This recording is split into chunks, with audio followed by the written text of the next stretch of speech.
Hi everyone, welcome to my channel. My name is Shari and I am based here in Cagayan de Oro City. So today's video is just about the newest lip and cheek stick of Mary Kay. So we will just try this out. So this is how it looks like. So this is the packaging. It says Mary Kay Add Play Lip and Cheek Stick and it's 4.9 grams. And the shade is Pink Out Loud. Dito siya nakasulat sa itaas na part. So, buksan po natin. Hindi ko pa ito na-try. So, I'm gonna try this for the first time. So, ito siya. Medyo maliit. Cute. So, mauni siya. Gamay kayo. So, this is how it looks like. Ayan, maliit po siya. So, this is around 2.5 inches lang. So, medyo mataba siya ng konti. So, ipapakita ko sa inyo yung usual lipstick ng Mary Kay kung ano yung difference nila. So, ito yun. So, this is in the shade Crushed Berry. Yung one of my favorites. Ayan. So, ganyan siya kaliit. Ganyan siya kaliit. Tapos, ito namang, buksan natin.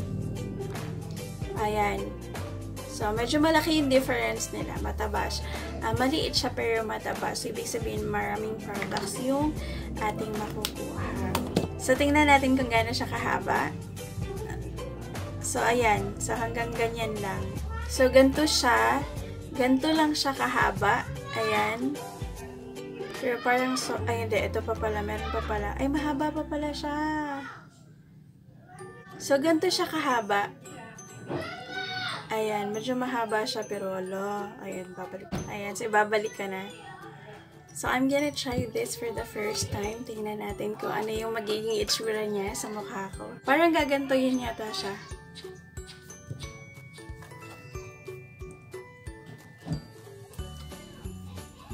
Sobrang lambot niya sa lips. Tapos parang moisturizing siya.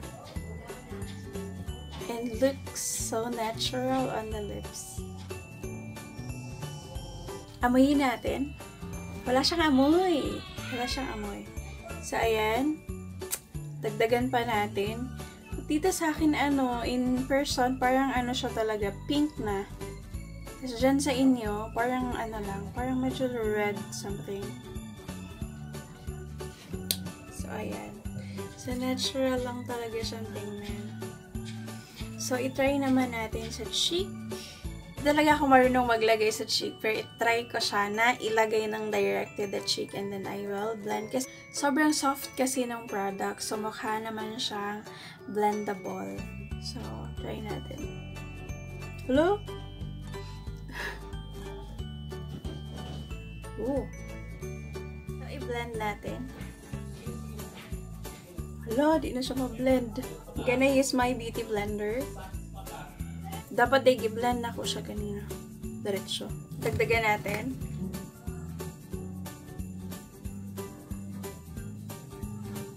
Ayan. So, I'm already done with this. So, I'm already satisfied in person kasi sobrang pink niya na. So, sa paglalagay on the cheek, I preferred na gamitin yung finger kasi parang natutunaw yung product. So, parang soft siya and blendable siya. Kumpara doon sa pag nilagay mo siya ng direct, agad-agad siya natutuyo. Kaya medyo mahirap siyang i-blend. So, yun. So, mas maganda pag finger yung ginamit nyo sa pag-a-apply ng lip and cheek stick ng Mary Kay. So, this is my finished product. So, ayan. Finished product.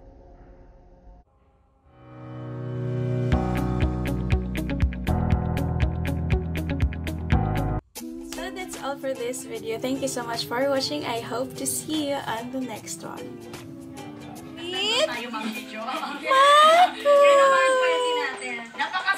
Yes, mommy. Let's watch. You say hi.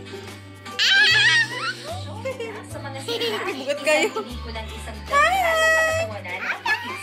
I am Mako. Bye-bye na. Bye-bye.